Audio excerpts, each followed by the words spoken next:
Hello, I'm Simon Whistler, you're watching TopTenzNet, and in the video today we're looking at 10 immortalized true stories of real-life vampire slayings. Vampires have long been seen as a threat to society. For hundreds, if not thousands of years, they've had us humans transfixed. As far as how they came about, theories range from anthropological to the otherworldly, but one thing's for sure. They're here to stay. And for better or worse, as these 10 ghastly tales go to show, our means of slaying them haven't changed much either. Number 10. Bulgaria, 1200s. Some of the earliest evidence of vampire slaying comes from the Rhodope Mountains of Bulgaria, close to the border with Greece. Excavating the ancient city of Perpignan, thought to have been inhabited from as early as 5000 BC, archaeologists uncovered a 13th century skeleton with an iron rod hammered through its chest. The left leg has also been hacked off below the knee and buried next to the corpse. Such measures are believed to have been taken to prevent the dead from wandering out of their graves, the stake serving to pin the body to the ground. Other skeletons found at the nearby Vodin fortress site have had their legs bound and feet cut off for presumably the same reason. Vampire slayings were common in medieval Bulgaria, especially in cases of suicide or where the deceased had been wicked in life. Another skeleton found staked with iron at the coastal town of Sozopol, for instance, is thought to have belonged to the notorious Black Sea pirate and evil mayor Krivich. According to archaeologists, iron stakes were used for the wealthiest vampires while wood was used for the poor. Number 9. Bohemia, 1336. Myslata of Blau is an entertainingly far-fetched and allegedly true vampire story from what is now the Czech Republic.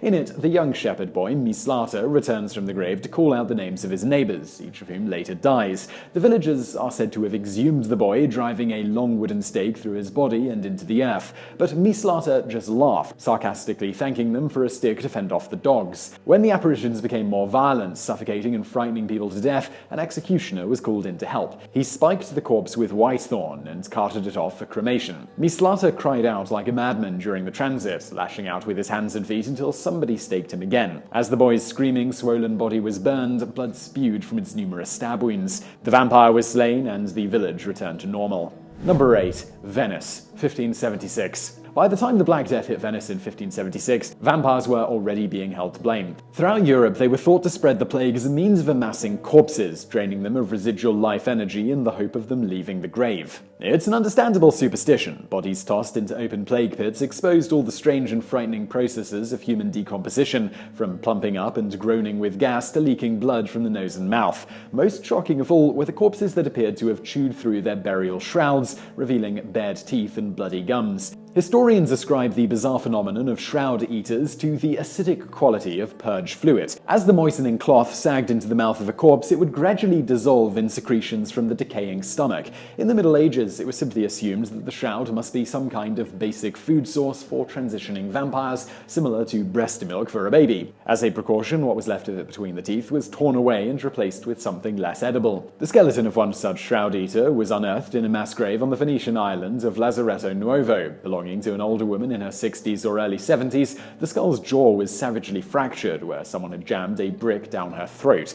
Given the woman's advanced age, she was likely the subject of distrust in life too. Old widows were generally suspected of making pacts with the devil as well as eating children, because everyone assumed that they were unhappy. Number 7. Mykonos, 1700 to 1702. There's a long tradition of vampires in Greece. Known as vrikalakas, they're said to inhabit the rotting bodies of murder victims, improper burials, and anyone either cursed or excommunicated by priests. The corpses clamber out of the grave to visit former friends and family, pounding on doors and looking for blood. Traditionally, the most effective way to deal with a vrikalaka is to stake, decapitate, or burn the body that hosts it. On an otherwise tranquil botanical expedition around the Greek islands in the early 1700s, Joseph Pisson de Tournefort recorded seeing such a slaying in detail. Staying on the island of Mykonos, he observed a growing tension among the locals and learned that a man who'd been murdered 2 days before was seen hurriedly walking around town.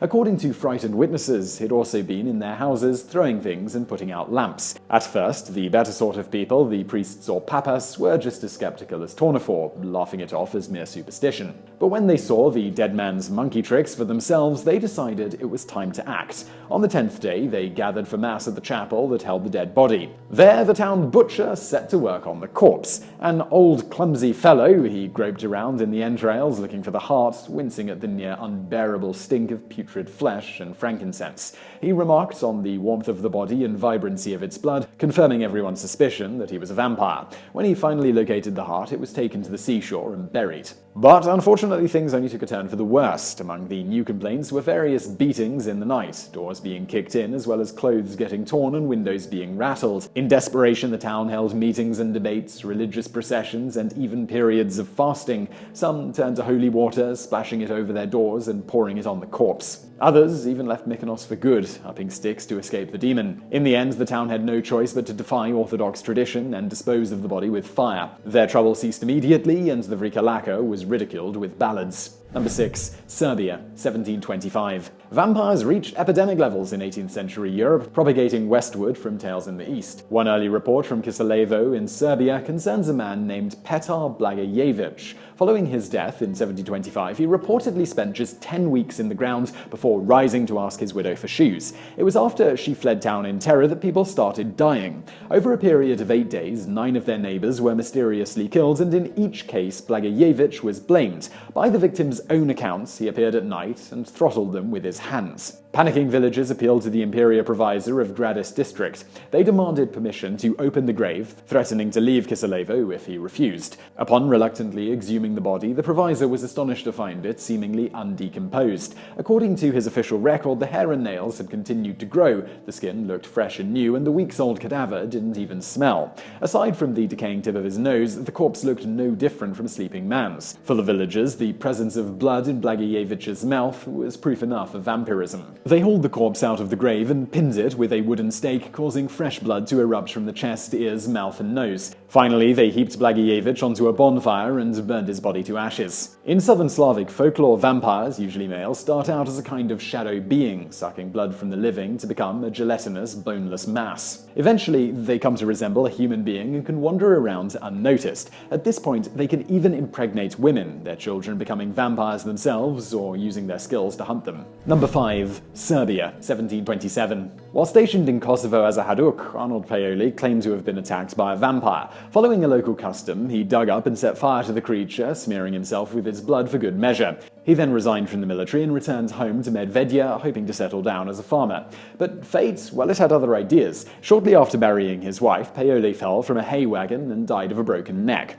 1 month later, he was back in town, walking the streets and feeding on cows. The mere sight of him was apparently fatal, as each of the witnesses died within weeks of their encounter. By now, people knew what to do. They disinterred Paoli's body and found all the usual signs of vampirism: lips coated in blood, nails growing on the hands and feet, and an appearance of vitality in the skin, and so on. Even his shirt was covered in blood, a sign that he'd gorged on the living. The villagers staked and burned the corpse, threw the ashes into the grave, and filled the hole back in. But people, they kept on dying. Gradually, it dawned on the villagers that Paoli must have spread the contagion to others, not only through direct transmission, but also by way of the cattle that it fed on and the people that later ate them. The Holy Roman Empire sent regimental field surgeon Johannes Flukinger to investigate. Guided by the suspicions of the locals, Flukinger and his team opened a total of 13 recent graves to examine the dead. Some were in a state of obvious decay, barely recognizable as human, let alone vampire, while others, including earlier burials, were practically alive. One of the bodies, a 20-year-old woman named Stana, had been carelessly buried and half-eaten by dogs, yet 2 months later she was entirely undecayed. Upon dissection, Flukinger found that she had non-coagulated blood in her arteries and veins. Furthermore, her intestines, lungs, liver, and spleen were as healthy as any living person's. The corpse of another young woman, who complained of nightly throttlings from her dead neighbor, Milio, was found with a strangled face and a bloodshot, finger-length bruise on her neck. As they lifted her body from the grave, fresh blood flowed from her nose. Just like Stana's, her internal organs were healthy. Other vampires unearthed by Flukinger were a 10-year-old girl, 2 teenage boys, an 8-day-old baby, a mother and a child, and 2 60-year-old women. The corpses were beheaded and burned by local gypsies, and their ashes were thrown in the Morava. Number 4. New England, 1800s. Mercy Brown's mother and sister had already succumbed to consumption by the time she died in 1892. Her brother Edwin had also fallen ill, but managed to resist death by leaving town. When he returned home, ready to die, neighbors suspected vampirism and persuaded his father to exhume the 3 brown women. The mother and eldest daughter were both fully decomposed, but Mercy, having been in the ground for just a few wintry months, looked vibrant and well preserved. Declaring her a vampire, the town set fire to her heart and fed the ashes to Edwin. Although he died horribly, no one else followed, and the intervention was deemed a success. Consumption, or tuberculosis, was commonly blamed on vampires in the day. Evidence all over New England shows how widespread the superstition was. By the 19th century, vampires had replaced witches as public enemy number one, and heart-burnings were often public and even festive affairs. In Griswold, Connecticut, a smashed-open, red-painted coffin was found to contain the decapitated corpse of a man called J.B. Its skull and thigh bones had been arranged on the ribcage in the form of a Jolly Roger, while fractures to the chest area indicated that his heart had been removed. Journalists of the 1800s blamed inbreeding and ignorance for the practice, but it wasn't limited to the poor. Frederick Ransom, for instance, a respected Dartmouth student, was also suspected of vampirism. When he died, his father tore out his heart and burned it in an unsuccessful attempt to save the rest of the family. Number 3. London, 1969 to 1974. When David Ferrance visited Highgate Cemetery in 1969, he came across several broken coffins with exposed skeletons and a mysteriously dead fox. The paranormal investigator was intrigued by reports of a tall, dark spectre haunting the Victorian graveyard, apparently able to transfix people to the spot. Returning at night, he saw the being for himself, a black shadow with red eyes glaring at him through the rusty bars of the top entrance. Highgate had long been associated with vampires. In 1862, Elizabeth Siddal was exhumed by a relative wishing to retrieve some poems from her corpse. Although she'd been buried in 1855, she was in a resplendent condition, her luxuriant red-gold hair filling the coffin that she lay in. In 1970, Ferrance began to suspect that cultists may have awoken a dormant vampire in the cemetery. Not only were there occult symbols on the walls of a tomb-turned-temple, but several more dead foxes were discovered, each with bloody wounds to the throat. As public interest grew, the findings made front-page news, with headlines asking, "Why do the foxes die?" and "Does a vampire walk in Highgate?" Ferrance received a number of letters from other witnesses, along with warnings written in blood from disgruntled wizards. Most startlingly, during a filmed interview at the cemetery, he saw a cameraman being strangled by invisible hands. While Ferrance was trying to make psychic contact with the entity, culminating in a white magic ritual in 1971, another man was getting even more drastic. Live on television, Bishop Sean Manchester declared a war on the King Vampire of Highgate, scheduling a vampire hunt that very night, Friday the 13th of March. People converged from all over Britain, descending on the cemetery with stakes, crosses, and garlands of garlic. While no vampires were found, at least one corpse was staked.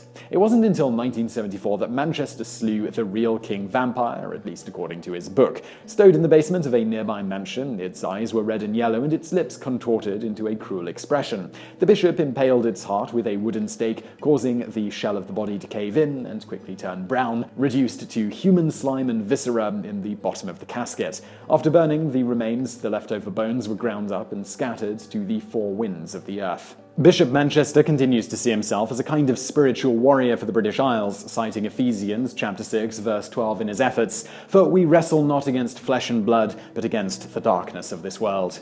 Number 2. Malawi, 2002.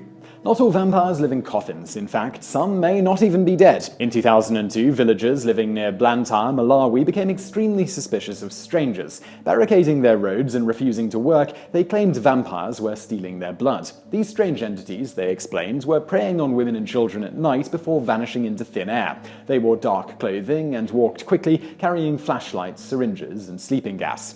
Police refused to investigate, and the government denied the claims. They even arrested a journalist for covering the story. But none of this surprised the villagers. The government, they said, was colluding with the vampires as part of a global conspiracy. In return for charitable aid, they allowed Western agencies like Oxfam to steal blood and sell it to Saudi Arabia. Needless to say, well, the villagers had to fend for themselves. Forming vigilante groups with makeshift weapons, the men patrolled for suspicious activity. During the panic, they killed at least 2 people, attacked 3 Catholic priests, and hospitalized the regional governor with a brutal stoning. They also destroyed a foreign aid camp, believing it to be the vampire HQ. Police intervened and events drew international attention. Journalists offered several explanations for the superstition, including hunger, folklore, thieves, or, as then-President Bakili Malusi believed, politically motivated fear-mongering. But the villagers, they were having none of it. After all, just 30 years earlier, a man had actually been caught with syringes of blood in his refrigerator.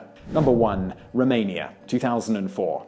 Romania is the beating heart of vampire tourism, the birthplace of Vlad Dracula and the land of Transylvanian castles. But for rural communities up and down the country, vampires are more than just a tacky attraction. These country folk know of the importance of second burials. They believe that they must wash corpses in wine 7 years after the death. They also believe that the first 40 days are critical, and if a night vampire isn't dealt with in this time, it will transform into something that will attack people during the day. So when a young woman in the village of Marotino de Sus accused her uncle of vampirism, she was taken very seriously indeed. Her brother was also suffering from headaches and stomach pains, so their father went to examine the body. He believed that without a doubt his brother had become a vampire, its stomach swollen and its mouth stained with blood. At midnight, a little drunk, the father cut into the old man's chest with a scythe and lanced out his heart with a pitchfork. He carried it to the crossroads and burned it over smouldering coals, catching the ashes in a tea towel and then stirring them into water. In the morning, he fed the potion to his family, and before long their symptoms had improved. His daughter was healed, and his son could stand up. But for some people, the ritual was just a little too medieval for 2004. Toma's city-dwelling daughter reported it to the police, and the father narrowly avoided jail. The villagers were simply bemused. They failed to see any victims. Either the corpse was just a corpse, they reasoned, or they had slain an actual vampire. Despite the legal iffiness of the practice, vampire slaying continues in Romania to this day. The ancient ritual is passed from generation to generation, and some even learn it as children. Vampires, they say, are everywhere, even now, even in cities. They're just harder to notice. So I really hope you liked that video. If you did, please do hit that thumbs up button below, and don't forget to subscribe if you haven't already for brand new videos just like this every day of the week, and thank you for watching.